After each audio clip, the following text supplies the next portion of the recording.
So I'm like a microbiome like fanboy. Like I maybe like Yes. better than average knowledge. Watch a lot of like discovery documentaries and just hear like the craziest things all the time about like okay, so we think that we're like individuals, right? And we have like complete control over our own destinies, but there are these like millions of little things living inside of us. And they talk to our brain through something called the vagus nerve, and they affect our personality. And it starts to like Yes. really blur the lines of like where do I stop and like where's the Totally, boundary? Michael. Yeah, I'll unpack some of those ideas that you've heard about this microbiome field. So it's Please. true. Microbes are abundant everywhere. There are a whooping, one of my favorite numbers. There are 100 trillion microbe cells on your body and in your body. That's 10 times the amount of cells that are microbes than your own cells that are in you. And so what is happening? That's why when there's 10 times as much cells that are you, it's a great question, Michael. Like, are they you at that point? So with such a large amount of, of our body being microbes, they're going to affect our health. And we only were able to study them in depth and in the, with the cost effectiveness given the new technology that's available in sequencing. So there's been sequencing first started in the 80s, and since then we were only able to sequence like one gene, and then we were able to sequence an entire organisms, all of their genes, called a genome. And now what we're doing in the lab, and what I do in the lab, is I sequence billions of genomes, billions of organisms, and all of their DNA at the same time. And so obviously, that wasn't available in the 80s, and it's only been available since like 2008 was the first sort of studies that came out actually from my alma mater. So it was it was it's a very new field, and so that's why we're hearing more about it now. But you can see that since we have so many cells inside of us, and also imagine the environment too. This is not just health related. There's so many organisms, microorganisms, that we have the technology now. So the field is really booming.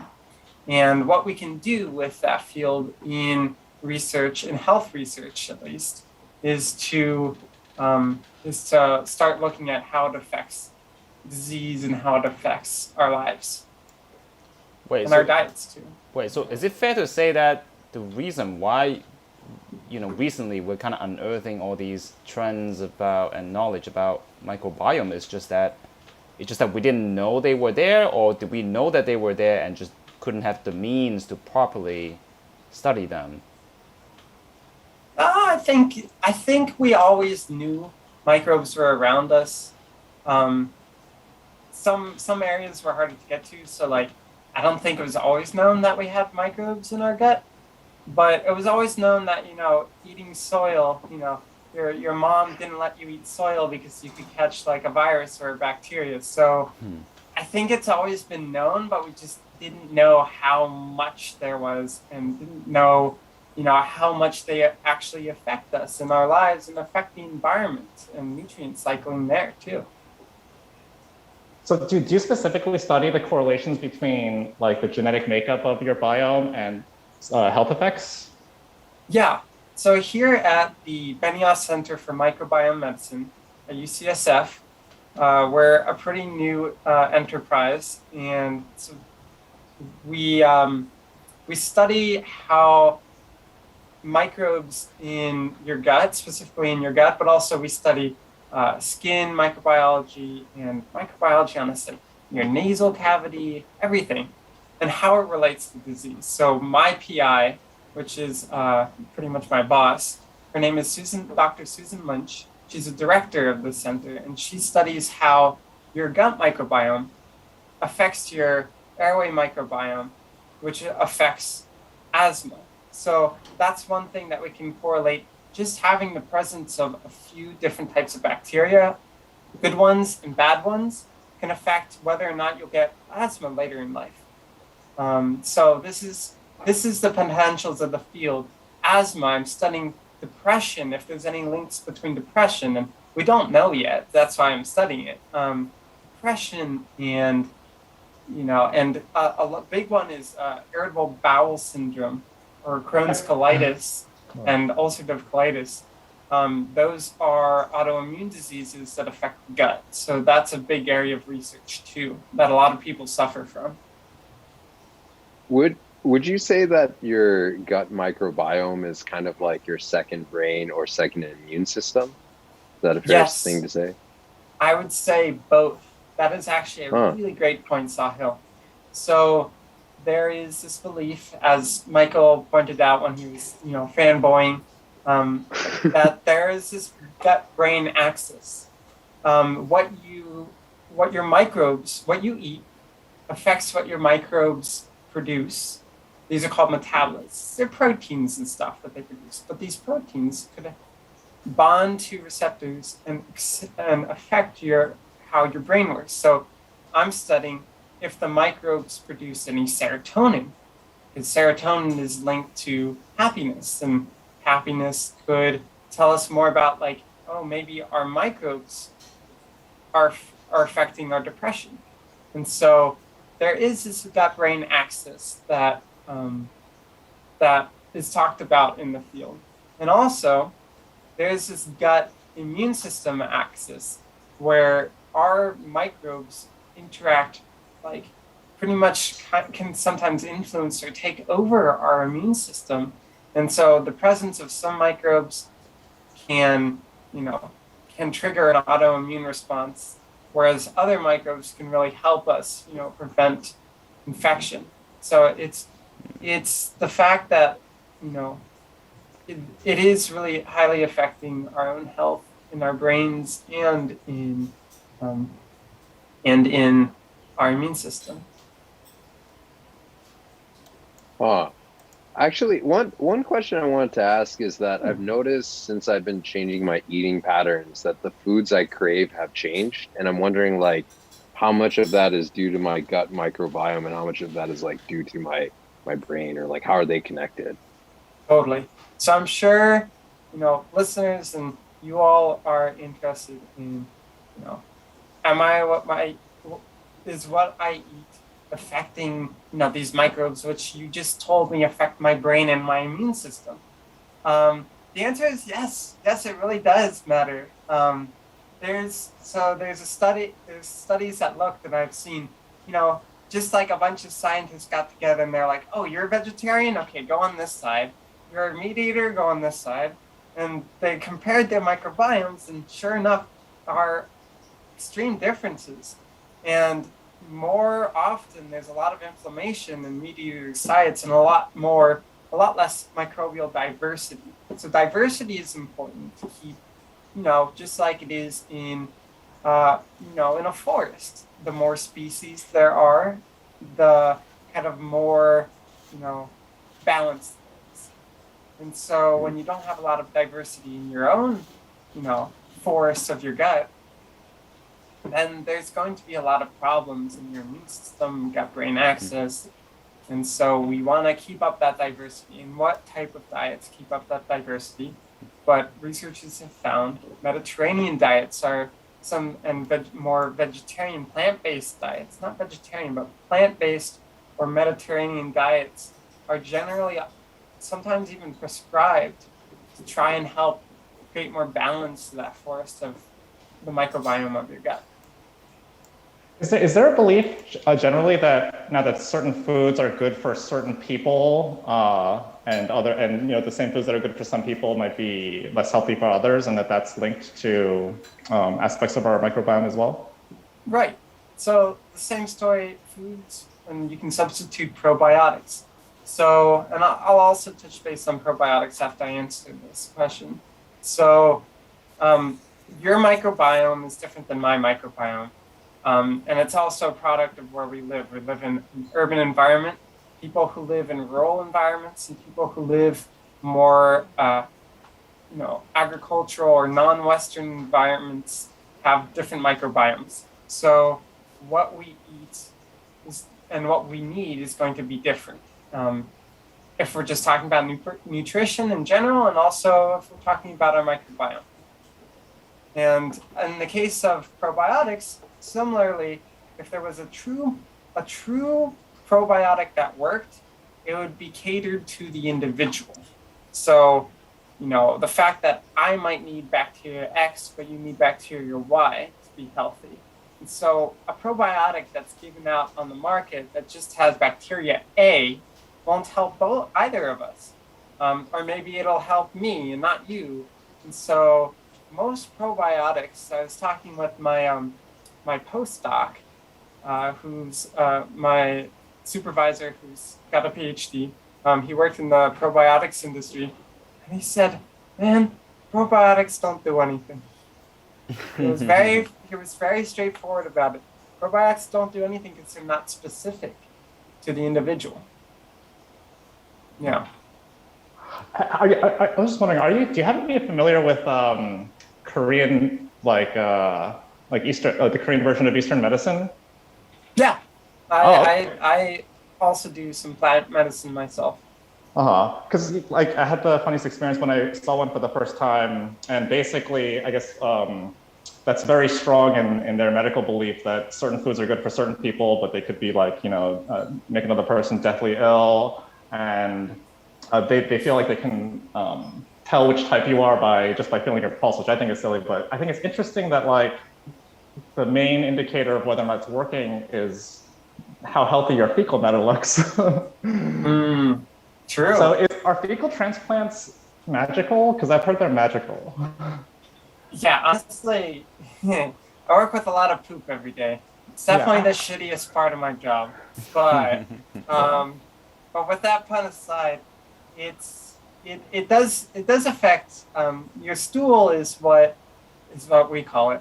Your poop contains a lot of the microbes that you shed. And so that's actually how we go and see what's in your gut. We sequence the DNA in the stool itself, since we're not going to go and take biopsies of the gut. And so I did a study on fecal matter transplants that was published, I believe, 2 years ago. And that study did not show any success in curing this patient of their recurrent, it was a UTI, urinary tract infection. But for people who are struggling with a out of whack, a non-diverse microbiome, what it pretty much is you cleanse your stomach of all of your microbes, and then you ingest a poop pill.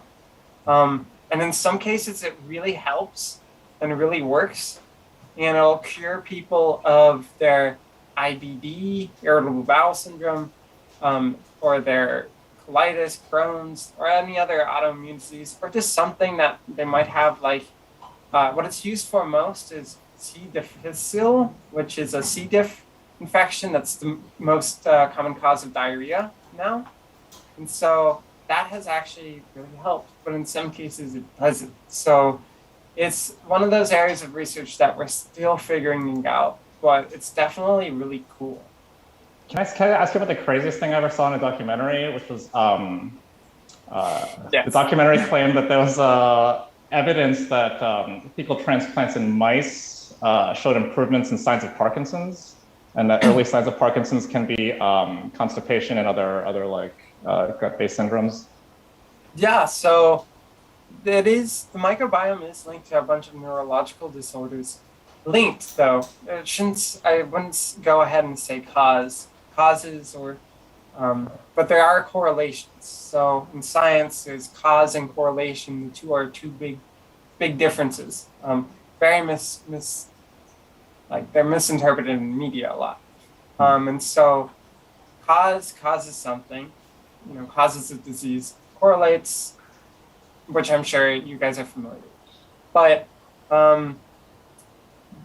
mouse studies too are another thing that mouse studies are great, but of course they're not humans. And so sometimes what we find in mice can or can't be translated to humans. And so, but for the most part, the scientists know what they're doing. And I would say, yeah, there's probably a possibility that it's linked. There's possibilities that autism is linked to the microbiome and other neurological disorders, so neurodiverse disorders. So it'll be that's a whole part of the field that is up and coming, and definitely something to keep in mind. How worried should we be about bad science, given like the high impact this has on our health and kind of like the cultural wave and the zeitgeist and things like that? I didn't hear the first part of your question. Oh, I was just like, how worried should we be about like junk science on microbiome? Would you say that's like a big issue, like a lot of misinformation, or do you think people are generally doing a really good job staying informed on this? Did you say strong science or false? I was just wondering whether or not you thought like people's knowledge of this was generally like good, or if you thought there was like misinformation out there. Yeah. I think it's both. I think when people think about probiotics and antibiotics, there's a lot of information that's needed. You know, antibiotics can be good and bad. It's always recommended that you finish your course of antibiotics so you don't make any superbugs, as we call them, that are antibiotic resistant. At the same time, antibiotics can kill off a lot of your good bacteria that we talk about that makes your immune system healthy. It can also, as I talked about with the forest metaphor, it can make your forest a lot less diverse and make it only a few, like a lion and a bear in the forest rather than the whole ecosystem. And so you definitely don't want the lion and the bear because they'll just fight and kill off each other and then probably be dead. But there's a little bit of misinformation, but I think since it's a new field where the scientists that are leading this field are doing their best to address this, because I think we're in an era where misinformation is now kind of a hyper-aware issue. Scientists, I don't think were too worried about it before, but there's definitely a lot of the big microbiome scientists, like my professor, are really honing in on trying to cause it. So I'd say most of what you read out there is probably going to be good, but make sure it comes from a good source. Sounds that way. I was just going to ask you about the antibiotic thing, actually. Yeah. So another thought in a different direction, right? So far we've been talking about microbiomes in the human body, but it seems like is there something special about the human bodies, or are there more general cases where microbiomes are maybe just on our tables, on our chairs? That's got to be general, Sure. right? Well, it's special because really? we're humans, right? We're self-centered individuals and self-serving. Let's put all of our government fund dollars into self-serving purposes. No, there's lots of basic science, is what it's called. Basic science and just microbiome research in the environment too. So I'll give you a couple of examples. The first being in organisms outside of ourselves. Let's take the termite, for instance. Termites eat wood, right? Well, that sounds crazy. We can't eat wood. Well, guess what? Termites can't actually eat wood either. They rely on the microorganisms in their guts to help digest the cellulose, digest the fiber. And so that's an example where, microbiomes help in other animals. Ruminants. Ruminants are like cows that chew their cud.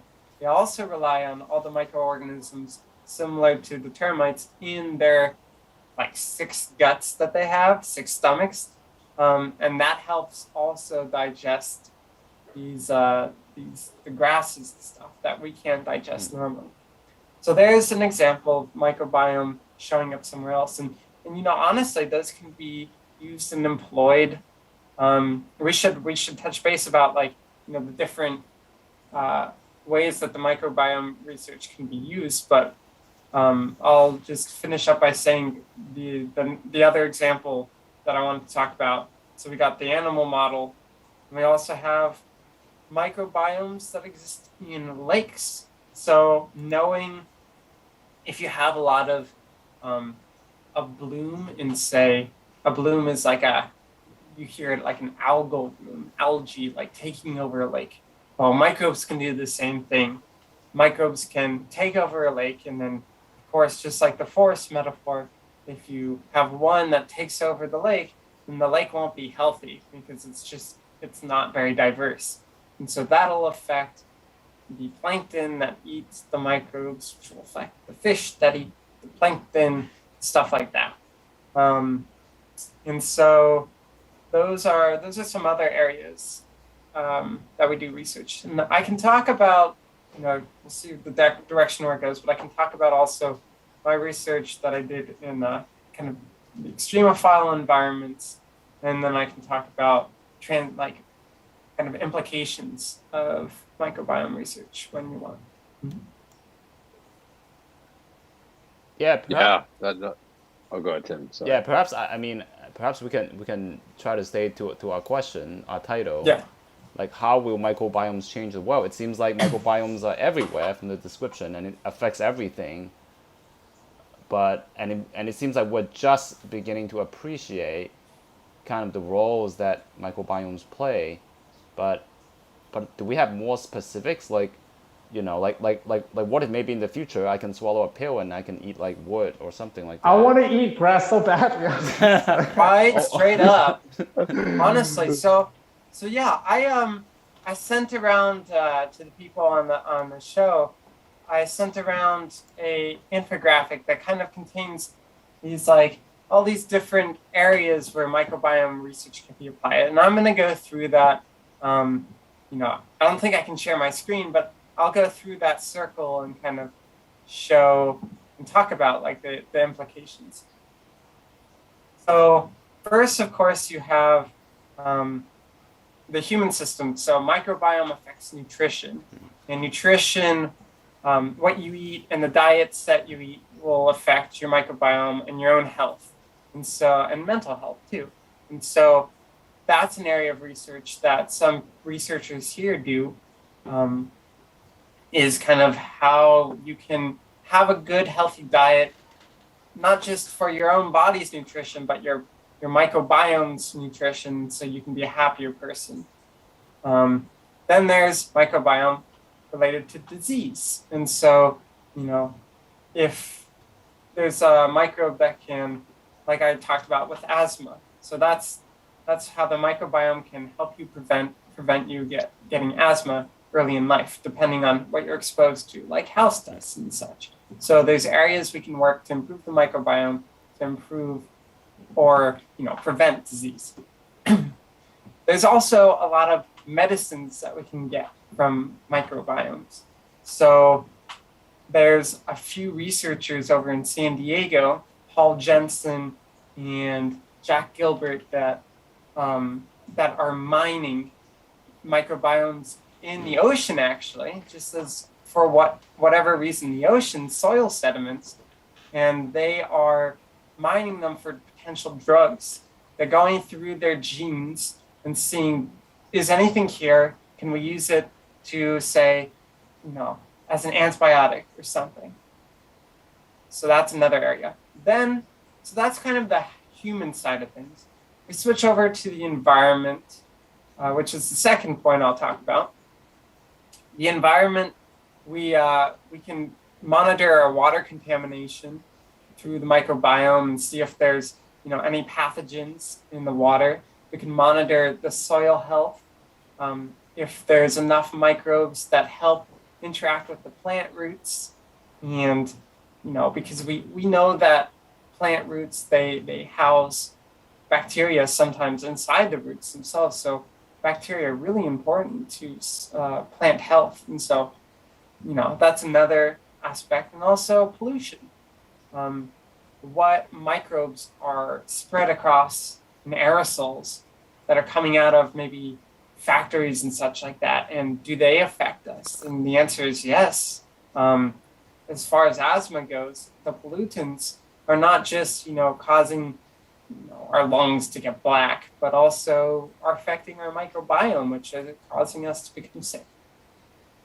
So that's the second environmental implication. And the third, they call it bioremediation. And this is nice. You got it. So bioremediation is, and exactly these two forms.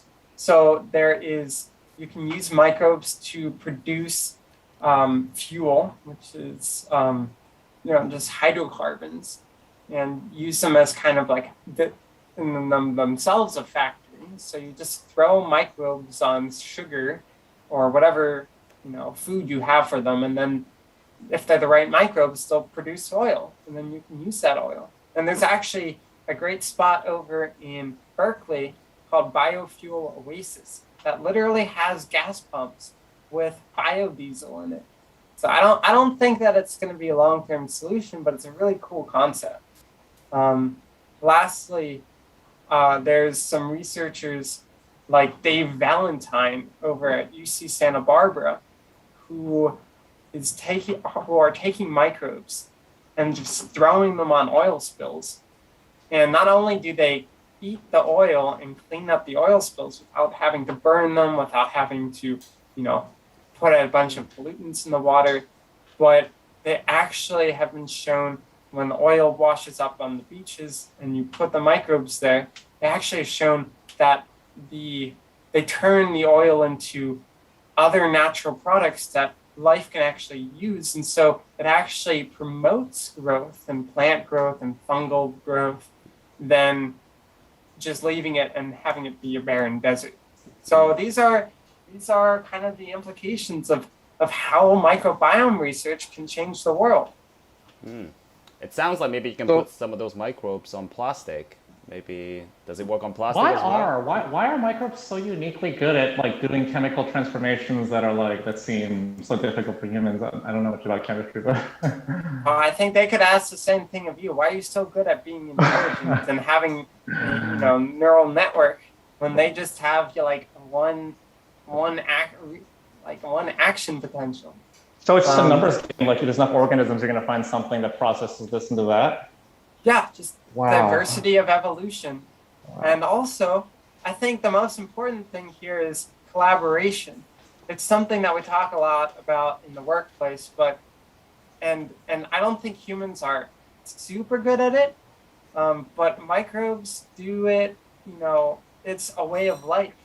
The product, one can't live without the other because the products of one are the food for the other, which then feeds the other. It's a whole system. That's why you can't really take one cell and one bacteria out of the environment and look at it on a petri dish anymore. That age of microbiology is over. We can't look at petri dishes and single organisms. We're looking at all of the organisms in the forest because they all contribute to the forest. So bacteria will change the world by teaching us how to share. There we go. Yes. That's the lessons we can get out of bacteria. That's my takeaway from this discussion. That's very beautiful, Mikey. Yeah. So with that, I think we're at time. And so, anything else before we head out, Mikey, Tim, Preston? No, I think we're gonna end there. Yeah, maybe we should be more like the microbiomes. I guess on a scale of the Earth, we're kind of like microbiomes on Earth. Well, here's the takeaway point. We are just like on a petri dish, just like in a forest. There's limited resources, right? And the Earth has limited resources. And if we're going to make it through, we're not going to try and compete against each other. We're going to work with the other microbes. We're going to work with our other humans and share resources, or use the waste of one thing and turn it into the food of another. And that might help, our own process. But we can use all of these resources that microbiome research gives us and apply it to, make these changes in the world, and also, maybe the concepts of collaboration too. So it's an awesome field. Definitely don't think too much about what you eat, or else you'll have an unhappy life. But but yeah, just take it back and make sure you just take advantage of looking at the world through a new lens. Very nice, very poetic and scientific at the same time. Rare combination. So with that, I'd like to thank you so much, Preston, for joining us, and I want to thank our listeners for also tuning in. And we will see you all next week. Yeah, see you all next week. Bye. All right, see ya.